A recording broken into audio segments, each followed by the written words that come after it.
Hello दोस्तों, कैसे हैं? ठीक हैं? पढ़ाई तो अच्छी नहीं चल रही है आप लोगों की। ठीक है, क्या करेंगे अब। घर में बैठ कर के जो है मन लगा के पढ़िए किसी तरह से। अब जो है कोरोना वायरस से लड़ना तो हम सबको पड़ेगा। ठीक है। तो दोस्तों, इस जो है वीडियो में हम लेकर के आए हैं प्रोटोजोआ से होने वाली बीमारी। ठीक है। और उससे कौन से अंग प्रभावित होते हैं, कौन कौन से रोग होते हैं। ठीक है। तो काफ़ी बहुत ही महत्वपूर्ण प्रश्न हम लेकर के आए हैं इस वीडियो में। तो इस वीडियो को ध्यान से आप लोग देखिएगा। ठीक है। और जो भाई लोग हमारे इस चैनल पर नए हैं वो प्लीज़ चैनल को सब्सक्राइब तो पहले करिएगा आप लोग। ठीक है। और उसके बाद शेयर कर दीजिएगा, और अगर अच्छा लगे तो लाइक कर दीजिएगा। ठीक है। तो दोस्तों, और सब्सक्राइब करने के बाद, शेयर करने के बाद और लाइक करने के बाद, ठीक है, आप लोग भूल जाते हैं बेल आइकन बटन को दबाना। ठीक है। तो इसलिए बेल आइकन बटन को ज़रूर दबाइएगा, तभी हमारा वीडियो का अपडेट जो है आपको मिल पाएगा। ठीक है। तो उसको ज़रूर दबाइएगा। ठीक। तो आइए हम लोग क्वेश्चन की तरफ ध्यान देते हैं। हमारा पहला प्रश्न है, प्रोटोजुआ क्या है? बहुत ही महत्वपूर्ण प्रश्न है। प्रोटोजुआ क्या है? तो दोस्तों, प्रोटोजुआ एक कोशिकीय प्राणी है। ठीक है। क्या है? एक कोशिकीय प्राणी है। ठीक। तो इसको आप लोग ध्यान दीजिएगा, यह एग्जाम में आ सकता है कि प्रोटोजुआ क्या है। तो उसमें ऑप्शन में दिया रहेगा एक कोशिकीय, बहुकोशिकीय, द्विकोशिकीय, मतलब इस तरह से ऑप्शन सेट रहेगा। तो आपका सही आंसर हो जाएगा एक कोशिकीय। ठीक है। आगे बढ़ते हैं। देखिए हमारा दूसरा प्रश्न है, मलेरिया रोग किस प्रोटोजुआ से होता है? ठीक है। यह भी बहुत ही महत्वपूर्ण प्रश्न है। तो मलेरिया जो होता है वह आपका प्लाज्मोडियम नामक प्रोटोजुआ से होता है। ठीक है। प्लाज्मोडियम नामक प्रोटोजुआ से मलेरिया रोग होता है। ठीक। आगे बढ़ते हैं। अगला प्रश्न है हमारा तीसरा, मलेरिया रोग को फैलाने में वाहक का कार्य कौन सा मच्छर करता है? बहुत ही महत्वपूर्ण, यह भी कई बार पूछा जा चुका है एग्जाम में। ठीक है। तो इसमें जो वाहक का कार्य है वह आपका मादा एनाफिलीज मच्छर करती है। ठीक है। वाहक का कार्य मादा एनाफिलीज मच्छर करती है। ठीक है। आगे बढ़ते हैं। और देखिए दोस्तों, मलेरिया जो है यह एक प्रकार का बुखार होता है। ठीक है। मलेरिया एक प्रकार का बुखार होता है। ठीक। और इसमें वाहक का कार्य कौन सा मक्खी करती है? मादा एनाफिलीज मच्छर। ठीक है। मादा एनाफिलीज मच्छर करता है। आगे बढ़ते हैं।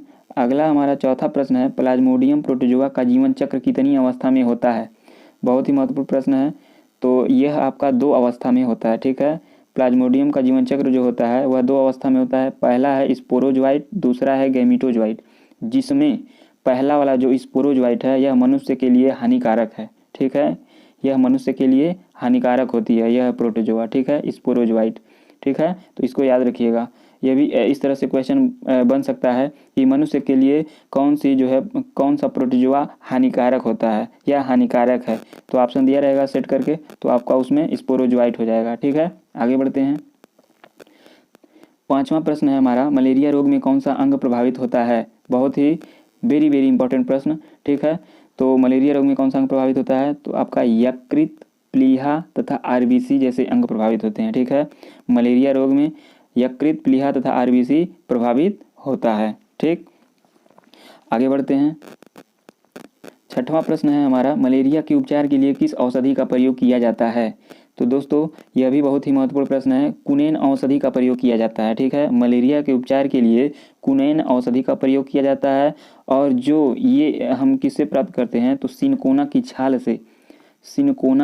से प्राप्त करते हैं। ठीक है। सिनकोना की छाल से प्राप्त करते हैं हम कुनैन औषधि को। ठीक है। और इसके अलावा क्लोरोफ्यूनोन औषधि का भी प्रयोग किया जाता है मलेरिया में। क्लोरोफ्यूनोन औषधि है। ठीक है। क्लोरोफ्यूनोन औषधि का भी प्रयोग किया जाता है। और इसके अलावा एक गम्बूसिया मछली होती है, गम्बूसिया मछली। ठीक है। तो गम्बूसिया मछली का भी प्रयोग मलेरिया रोग में किया जाता है। ठीक है। इसको याद रखिएगा आप लोग। आगे बढ़ते हैं हम लोग।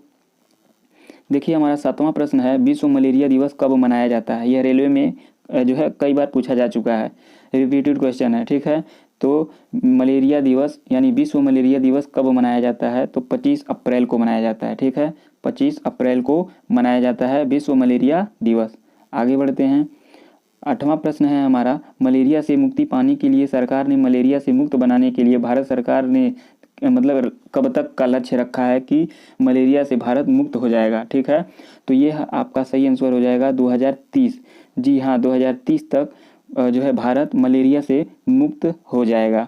2030 का लक्ष्य रखा गया है। ठीक है, तो इसको ध्यान दीजिएगा आप लोग, 2030 तक। आगे बढ़ते हैं। अगला प्रश्न है, 9वां हमारा प्रश्न है, निद्रा रोग किस प्रोटोजोआ से होता है। तो यह भी कई बार पूछा जा चुका है कि निद्रा रोग किस प्रोटोजोआ से होता है। तो ट्रोपैनोसोमा नामक प्रोटोजोआ से आपका निद्रा रोग होता है। किससे होता है? ट्रोपैनोसोमा नामक प्रोटोजोआ से निद्रा रोग होता है। ठीक है, तो आगे बढ़ते हैं। अगला है, निद्रा रोग से कौन सा अंग प्रभावित होता है। ठीक है, तो निद्रा रोग से कौन सा अंग प्रभावित होता है।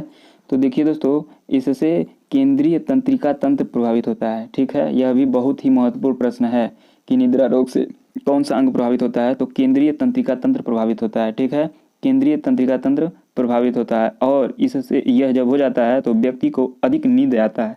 ठीक है, तो व्यक्ति अधिक सोता है। ठीक है, आगे बढ़ते हैं। अगला प्रश्न है हमारा, 11वां प्रश्न है, निद्रा रोग किस मक्खी से फैलता है। ठीक है, निद्रा रोग किस मक्खी से फैलता है।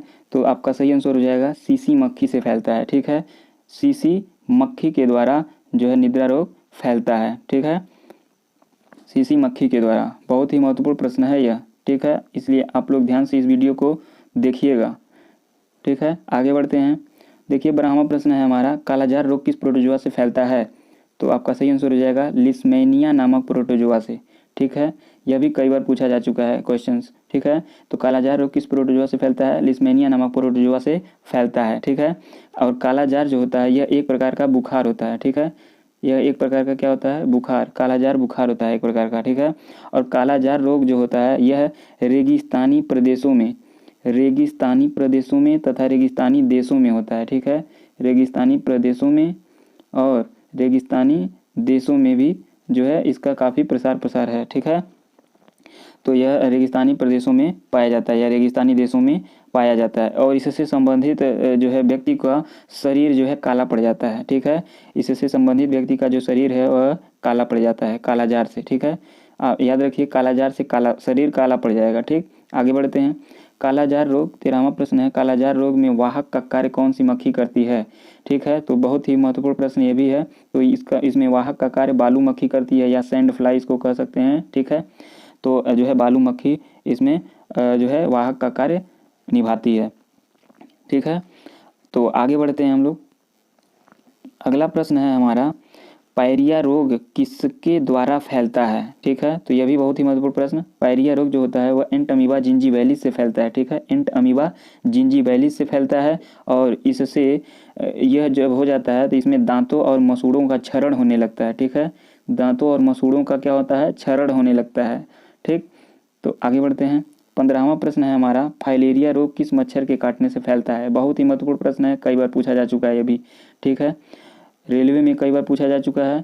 ठीक, तो फाइलेरिया रोग किस मच्छर के काटने से फैलता है। तो मादा क्यूलेक्स मच्छर के काटने से फैलता है। ठीक है, बहुत वेरी इंपॉर्टेंट प्रश्न है, यह पक्का पूछ सकता है। ठीक है, तो इसलिए आप लोग वीडियो को ध्यान से देखिए। ठीक है, मादा क्यूलेक्स मच्छर जो है यह फैलाता है फाइलेरिया रोग। ठीक है, फाइलेरिया रोग मादा क्यूलेक्स मच्छर के काटने से ही फैलता है। ठीक, आगे बढ़ते हैं।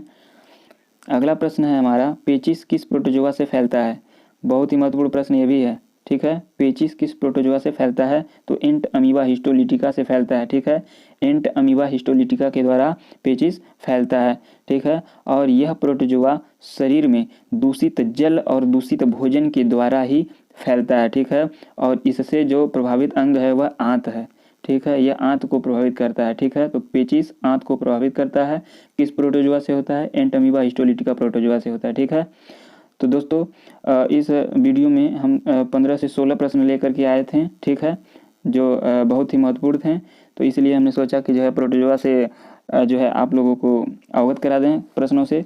काफ़ी अच्छे क्वेश्चन प्रोटोजोआ से देखने को मिलते हैं। ठीक है, तो आप लोग ध्यान से इसको नोट कर लीजिएगा कॉपी पेन लेकर के। ठीक है, और वीडियो पसंद आया हो तो हमारा लाइक करिएगा और अधिक से अधिक शेयर कर दीजिएगा। और जो भाई लोग हमारे इस चैनल पर नए हैं वह प्लीज़ सब्सक्राइब कर देंगे चैनल को, ठीक है। तो मिलते हैं अगले वीडियो में दोस्तों। तो धन्यवाद। जय हिंद, जय भारत।